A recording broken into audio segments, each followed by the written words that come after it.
창업이 먼저냐 또 이제 취업이 먼저냐 이렇게 했을 때 취업을 하고 있는 재직자가 창업을 했을 때 어떻게 좀 생각을 하고 있고 또 시장 조사를 어떻게 하며 또 자금 확보는 어떻게 하고 또 아이템 발굴이라든지 이런 것들은 어떻게 하는지에 대해서 간단하게 들어보신 것 같습니다.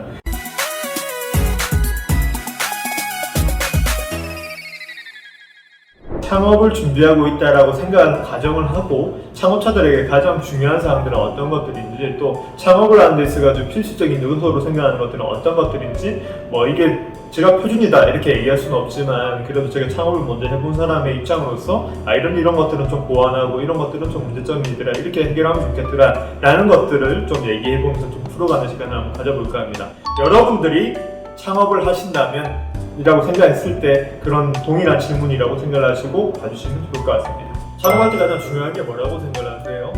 아무래도 창업을 하겠다고 마음먹은 이상 제가 어떤 아이디어를 가지고 있잖아요. 그 아이디어가 얼마나 유효한지를 일단 많이 따지게 되고 그러면 그 유효한 아이디어를 어떻게 시장에서 풀어나갈 건지 그리고 그 시장에서 풀어나간 걸 내가 평생 먹고 살 수 있을지 아니면 얘를 엑시스를 해야 될지 라는 것들이 가장 큰 고민이죠. 일단 풀어서 말씀을 드리자면 그렇죠. 많이 이제 시장 조사도 해봐야 되고 시장 조사가 기반이 되지 않은 상태에서 창업을 한다라는 게 좀 부적절하긴 하죠. 이게 우리 창업을 준비하는 사람들이 거의 대부분이 맹신하고 좀 놓치고 있는 부분들이 아마 시뮬레이션을 해보지 않는다라는 거일 겁니다. 이 제품이 정말 쫙같이 터지겠네, 잘 되겠네 라고 생각을 하고 창업을 무턱대고 진행을 하시는데 하고 나서 고정비가 얼마가 들어가고 인건비가 얼마나 들어가고 또 제품 원가비는 또 어떻게 되는지 그러면 이런 것들 부대적인 거 다 빼더라도 순수하게 매출이 어느 정도 발생했을 때 나의 수익 분기점은 얼마고 그럼 역산이라도 해보는 시뮬레이션을 하셔야 되는데 그것조차도 우리가 그냥 막연하게 창업을 쉽게 생각하고 덤비시는 경우가 좀 많습니다. 이러다 보니까 창업을 하고 나서 그때그때 부딪혀가지고 해결해 내시는 분들이 좀 많으신데 역량이 있거나 아니면 내공이 있거나 좀 경험이 좀 축적되어 있으신 분들 같은 경우에 사실 좀 많은 위기나 생각지도 못했던 변수가 오더라도 헤쳐나갈 수 있는 힘이 있다고 생각합니다. 근데 이제 막 갓 대학생으로 졸업하시고 청년으로서 이제 사회 진출하시고 또 사회생활을 해보다 보니까 내가 이거 창업을 해야지라고 도피처로 생각을 하시고 창업을 한다고 생각하시는 건 너무나 위험한 방향성이지 않을까라는 생각을 좀 가지고 있습니다. 실장님께서도 창업에 대해서 좀 많이 생각하시는 걸로 알고 있는데 창업을 하실 때 그래도 좀 중요한 요소들이다 본인이 이제 창업을 한다라고 가정을 했을 때 어떤 것들을 가장 좀 중요하게 보시고 생각을 하시는지 그걸 얘기 한번 해주실까요? 일단 창업을 하겠다라고 결심을 하는 순간은 이미 어떤 아이디어들이 있을 거라고 저는 생각을 해요. 어떤 걸 해야 될지 모르는 상태에서 시작한다는 것 자체가 저는 좀 미안하다고 생각을 하고 저는 제가 좋아하는 분야에서 어떻게 이제 창업을 해볼까 하면서 이제 그 분야에서 이제 전문성을 조금 더 길러보려고 노력을 해왔었죠. 그럼 취업이 전제가 무조건 돼야 된다는 말씀인가요? 취업하지 않은 사람들 같은 경우는 학교를 졸업하고 나서 바로 창업을 할 수 있는 부분인 거잖아요. 그러면 그런 부분에 대해서 어떻게 생각하세요?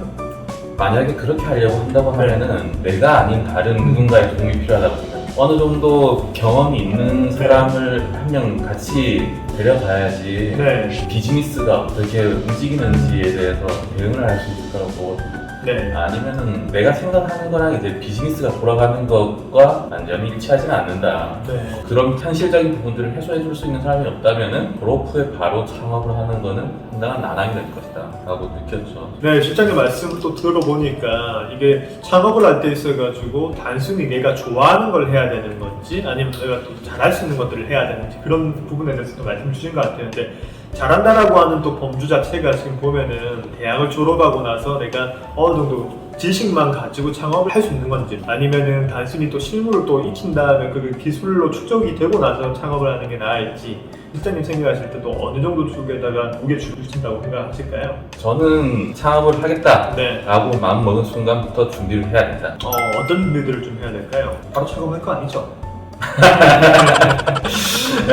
왜 일단 해야 되느냐라고 말씀을 드리냐면은 저 같은 경우에는 어떤 아이디어가 번뜩였을 때요.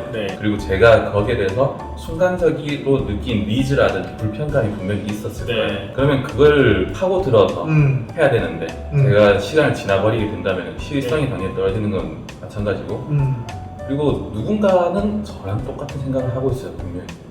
맞습니다. 거의 뭐 대부분 우리 생각들이 엄청 독창적이고 또 기발하고 또 새로운 버전이라고 생각하지만 사실 시장 조사를 좀 해보다 보면은 거의 뭐 외국 사례도 많고요. 국내에서도 벌써 시작하고 계시는 분도 좀 많고 그렇죠. 본인 사례들도 좀 있을 것 같은데 조금 더 구체적으로 말씀해 주시면 어떤 사례들이 좀 있었을까요? 진짜 어렸을 때 생각했던 것 중에는 요즘에 구독 서비스 중에 하나인데 마벤 채널에서 하고 있는 구독 서비스 역시 기획실장이겠죠? 그 세차 서비스가 있습니다. 세차 구독 네. 서비스가 있어요. 세차 구독 서비스를 어릴 때는 이제 조금 생각을 했었어요. 왜냐면은 세차를 갖다 찾아가서 해주고 깔끔하게 치워주는 거 이게 좋은데? 근데 그때는 이제 막 나왔을 때고 창업을 할 때 돈이 좀 많이 필요하다고 생각했었어요. 그럼 말씀하셨던 것처럼 만약 그때 당시에 얼마 정도 자금이 있었다면 창업을 하실 수 있었다고 생각하시나요? 그 당시에는 한 5천 정도는 있어야 된다라고 5천만 원 정도? 네. 대학생 때? 네, 그렇게 생각을 했던 것 같아요. 그럼 자금에 대해서 한번 좀 말씀을 드려볼게요. 5천만 원을 저희가 실장님께서는 창업하시는데 초기 자금이라고 생각하신다면 어떻게 만약에 내가 모은 돈이 없다 그러면 어떻게 창업 자금을 마련하실 생각이신가요? 지금 창업을 하겠다라고 조사를 하다 보니 네. 우리나라에서 지원을 해준 사업들이 참 많잖아요. 국가에서 지원해주는 네. 사업들이 많다. 창업 자금들. 네. 그리고 그런 것들은 이제 대학생들이나 네. 혹은 이제 사회 초년생들한테 또 많은 기회들을 주려고 하는 것 같아요. 기회가 있으면 그래도 좀 리스크나 위기가 좀 항상 상존하지 않을까요? 어떻게 생각하세요? 기회는 항상 리스크, 위기랑 같이 가는 게 거고요. 네. 자신이 그 위험을 무릅쓸 용기가 없다면은 새로운 창업들은 하면 안 된다고 봅니다. 그럴 때는 리스크를 지기 싫다. 최대한 안정적으로 가야 되는데 그러면 그만큼 못 버는 게 있죠. 리스크 테이킹을 하지 않고 무조건 내가 사업을 하겠다라고 말을 한다면은 그럼 장사를 해라. 그냥 장사라는 개념으로 너는 가는 게 낫겠구나. 장사도 창업의 범주라고 생각하신다. 근데 저희가 이번 토론에서는 어떻게 보면은 장사의 범주와 사업의 범주는 조금 구분을 하셔가지고 창업의 범주 안에서는 저희가 좀 논의를 하시는 걸로 하시고 네. 실장님께서는 보실 때 창업은 어떤 사람들이 해야 된다고 생각하고 또 창업하는 사람들은 또 어떤 마음가짐을 가지고 있어야 되는지 간단하게 어떤 부분에서 창업 마인드를 좀 가지고 가는 게 좀 편할까요? 저는 돈을 정말 좋아해야 된다라고 네. 생각해요. 창업을 하려고 한다고 하면 돈을 좋아하지 않는 사람들은 창업을 해도 자기가 좋아하는 것만 따라서 흘러갈 수가 있어요. 네. 그러니까 적절한 목표 의식이 결여되는 거죠. 네. 창업을 했을 때. 그러니까 적절한 목표 의식이 있다면은 네. 내가 뭐 하나에서 어떠한 결과물로 마무리를 짓겠다, 끝을 네. 맺겠다라고 한다면 그 목표가 저희 자본주의 시장에서는 돈이거든요. 뭐 그 이후에 사회적 공헌을 하는 건 그 돈으로 하시면 됩니다. 저는 그렇게 생각해요. 창업의 목적 자체, 기업의 존재 자체가 이윤차업 추구다 이런 측면에서 아마 말씀하신 것 같고요. 우리가 창업할 때 보면 그래도 아이템이 있어야지 창업을 할 수가 있는 거잖아요. 본인이 창업 아이템들을 좀 많이 발굴하고 또 아이디어가 또 많으신 걸로 알고 있는데 어떻게 또 아이템을 또 만드시고 또 아이템 조사하시는지 이런 것들을 좀 간단하게 사례들을 좀 들어가시면서 얘기를 좀 해주시면 좋을 것 같습니다. 아이템 발굴 일단 첫 번째는 책이나 지인들하고 얘기할 때 가장 많이 얻었던 것 같아요. 저는 네. 거기에서 이제 아예 새롭지는 않지만은 네. 뭔가 나에게 찝찝한 내용들이 있거든요. 예. 그게 이제 불편함을 찾는 겁니다. 불편함. 타인의 불편, 나의 네. 불편. 그게 곧 니즈가 되겠죠. 좀 구체적으로 얘기를 해주신다면 좀 어떤 사례들이 좀 있었을까요? 제가 예전에 네. 앱 만드는 프로젝트를 한 적이 있어요. 어떤 앱을 만드셨죠? 그때 이제 앱을 만들기 위해서 아이디어 회의를 할 때 네. 제가 느끼던 불편감이 있거든요. 저는 이제 예. 맛집 가는 걸 좋아하는데 네. 맛집을 갈 친구들이 항상 여유가 있는 건 아니거든요. 네. 그래서 아무나 모아서 갈 수 있는 앱을 만들자라는 얘기들을 이제 아이디어를 전냈어요. 물론 채택이 된 건 아닙니다. 그 아이디어가 채택이 되진 않았어요. 그 당시에는 네. 그렇게 매력적이지 않았어요. 근데 불과 몇 개월 후에 네. 당근에서 그런 글들이 정말 많이 올라왔거든요. 네. 식사 같이 하실 분 찾습니다. 네. 그게 제 아이디어였거든요. 네네. 자기가 불편함을 느낀 부분에서 혹은 자기가 니즈가 있던 부분에서 요소가 있습니다. 네. 분명히 다른 사람들도 느끼고 있다는 거. 그런 것들에 대한 확신도 좀 필요한 것 같아요. 네. 자기가 의지를 가지고 네. 나아갈 수 있는 아이디어들이 나오지 않을까. 그래도 제가 할 수 있는 영역이 있고 또 못하는 영역이 있지 않습니까? 막 아이디어 너무 좋더라도 제가 할 수 있는 영역에 또 아이디어들이 있을 것 같고 또 제가 좋아하고 잘하는 부분에 또 그런 영역이 있을 것 같은데 거기에 대해서 또 어떻게 생각하실까요? 제가 잘 하지 못하면 잘 하는 사람을 찾으면 되고요. 네네. 잘하는 사람을 찾아서 그 사람이 못하는 부분을 제가 채우면 됩니다. 네. 특화해서 업무 분양을 할 수 있는 부분들에선 또 그렇게 할 수 있다라고 얘기를 하시는 철저하게 기획자 마인드로 볼 수 있겠네요. 그러면 저희가 아이템을 찾았으면 시장 조사를 해야 된다고 생각합니다. 시장 조사를 하실 때 또 시장님만의 또 어떻게 시장 조사는 또 방식이나 어떤 식으로 좀 조사를 하시고 하시나요? 몇 가지 딱 순서가 있어요. 일단은 제 아이템 혹은 상품의 정의를 내립니다. 이 아이템이나 상품의 정의를 내리고 나면은 저희가 시장을 정의할 수 있어요. 네. 그럼 시장을 정의를 하고 나면은 우리가 진입할 시장의 규모를 이제 조사를 할 수 있게 되고요. 그러면 시장의 규모를 조사하고 나면은 그 속에서 우리가 경쟁하는 상품들을 갖다 찾을 수 있게 됩니다. 그러면 경쟁 상품들을 보고 얘네들 벤치마킹 할까? 아니면 얘네랑 싸울까? 다른 틈새 시장을 노릴까? 라는 전략들을 갖다가 이제 시장 조사를 통해서 전략을 세울 수 있게 되는 거죠. 시장 조사를 통해서 전략을 세울 수가 있다. 뭐 고가 전략인지 뭐 전가 전략인지 중가 전략인지 이런 것들 가격 프라이스 정책을 책정하는 것도 다 시장 조사를 통해서 할 수가 있는 부분이라는 말씀이신 거네요. 예. 근데 자금 확보 부분들이 그래도 가장 좀 이슈가 될 수 있을 것 같습니다. 아무리 좋은 아이템이 있고 또 나름대로 좋은 또 기획과 시장 조사와 전략이 있지만 그것들이 또 수반돼야 되는 것들이 또 창업에 있어가지고 또 자금 확보라고 생각합니다. 자금 확보를 어떻게 좀 하실 수 있을까요? 처음에 어린 생각 십시일반이었어요. 네. 여러 사람 모여가지고 돈 모아서 하자. 네. 이거 분명히 문제 생기고요. 네. 오래 못 갑니다. 십시일반은. 네.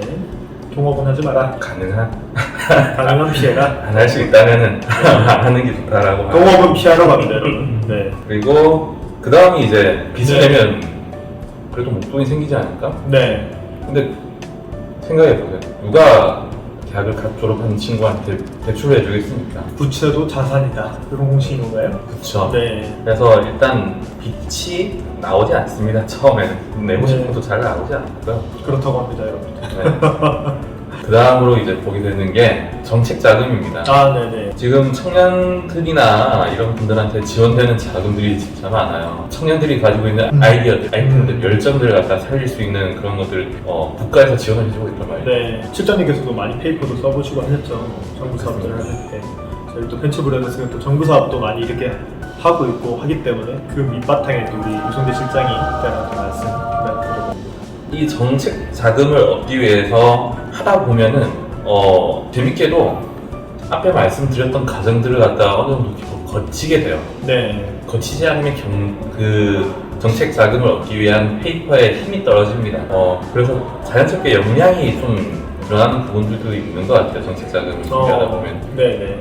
그리고 정책 자금을 하면은 정책 자금만 주는 게 아니라 나머지 이후에 나아가는 것들에 대해서 어느 정도 지원을 해주는 것들을 해주기 때문에 후속 지원들이 있다. 네. 생각하면 될까요?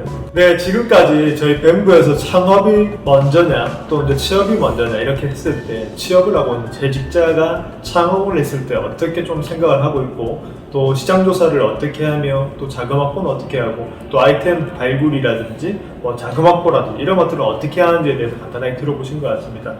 만약에 저희 이제 정책 자금이라든지 이쪽 편에도 보면 좀 비중 있게끔 다뤄야 되는 부분들이 있기 때문에 저희가 또 많은 분들이 요구하시고 요청해 주시면 아마 저희가 정책 자금 관련 편도 별도로 편성을 해서 다시 한번 말씀드려볼 수 있도록 하겠습니다. 네, 마벤TV 채널을 구독과 좋아요 부탁드리겠습니다. 감사합니다.